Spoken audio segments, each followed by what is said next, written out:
My mother always tells me to smile and put on a happy face. She told me I had a purpose to bring laughter and joy to the world.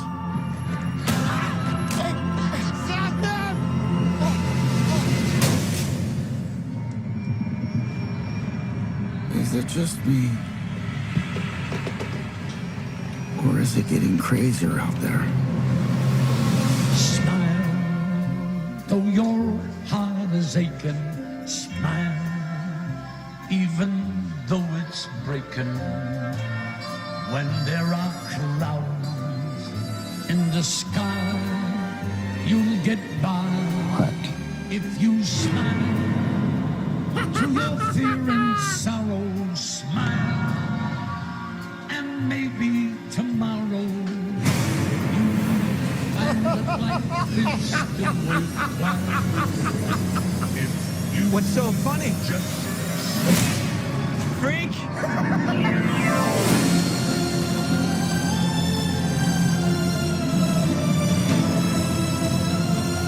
Gotham's lost its way. What kind of coward would do something that cold-blooded? Someone who hides behind a mask.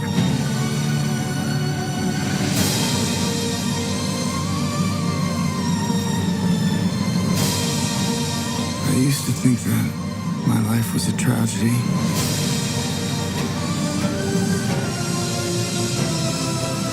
But now I realize it's a comedy.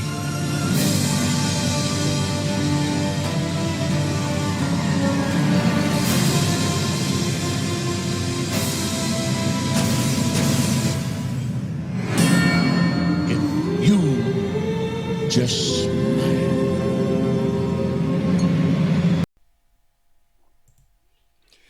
Hello and welcome to episode 3 of the Popcorn movie reviews right here on Spreaker. So I'm not sure where exactly to begin in this review because if you're a comic book fan like myself, you may or may not have liked this version of the Clown Prince of Crime. I'll start with this. DC Comics and Warner Brothers are joined at the hip. So Warner has the right to do what they like with their comic book properties, such as Marvel and, Disney can do with their superheroes. That said, the last time there was such a wide chasm in the trademark origins and twistedness of the character of the Joker was in Heath Ledger's portrayal in The Dark Knight, which brings us to Joker. Joker stars Joaquin Phoenix as Arthur Fleck, aka the Joker. Also, Robert De Niro stars as Murray Franklin in the film. The movie was directed by Todd Phillips and also written by Phillips and Scott Silver. So in the movie, Joaquin Phoenix took home an Oscar for his portrayal of the character, and it's the second time this has happened, giving a nod to the aforementioned Ledger, also winning the Oscar for his performance in the rendition of the Joker. I don't begrudge either actor getting recognized for their acting prowess, but certainly it leaves a sour taste in my mouth considering that Jack Nicholson was the first man to portray the Joker on film in the 1989 blockbuster Batman, which also paved the way for the future rise of superhero films, and to my own acknowledgement of Christopher Reeve in the role of Superman even before Batman made it to the movie screen, where we actually started to believe in Reeve's portrayal of Superman that a man actually could fly. My personal feelings are still that Nicholson's over-the-top performance as the Joker is what made the film the blockbuster that it turned out to be. Everything in that Joker storyline, his origin, and the tie into the eventual origin of Bruce Wayne's Batman is there. The problem I have with this Joker film is a simple one. For us comic book fans, and not for the rest of you listening, is that this just may or may not fit into the DC comic book universe. And then there have already been the swirling rumors, the possibility of an all-new Joker, maybe played by, now this is a fan want, by Willem Dafoe, for the upcoming The Batman movie, which is going to star Robert Pattinson. And I already don't like what I'm seeing thus far from the updates on this film, but I'll have to wait until I see some trailers or a final trailer of that movie. So as far as Joaquin Phoenix's portrayal as Arthur Fleck, well, I thought it was okay, but it was sort of it was a sort of own out of that guy who lived with his mother so he could care for her, which in and of itself was admirable, I would think.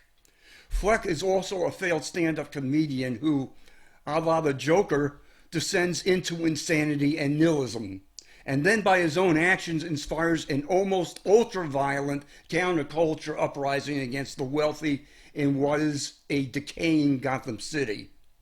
As Arthur continues his journey of deranged violence and battles with his own psyche, he talks his way onto the Murray Franklin show, and he goes on to perform his comedy act. And before he goes and does his act on stage at the show, he asks the showrunner if he can be introduced as just Joker. Arthur's act, of course, is filled with morbid jokes. He then confesses to the train murders, and then he rants about how society abandons the downtrodden and the mentally ill. Then Arthur turns his attention to Murray, shoots and kills him, and he's arrested as riots break out all across Gotham. One rioter happens to corner the Wayne family in an alley and murders Thomas and Martha Wayne, sparing young Bruce, a la the actual origins of Bruce Wayne and Batman. Meantime, rioters are driving an ambulance. They crash into a police car carrying Arthur, freeing him, and he dances to the cheers of the crowd. At Arkham, Arthur laughs to himself about a joke he tells to a psychiatrist that she wouldn't understand. He runs from the orderlies, leaving a trail of bloody footprints. And that's just the end of the film. At the moment, there are no talks of a sequel to Joker. But in the comic book world, the next sequel could be just a rumor away.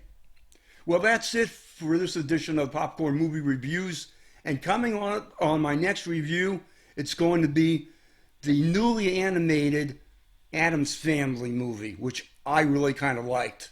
See you again next time on Popcorn Movie Reviews.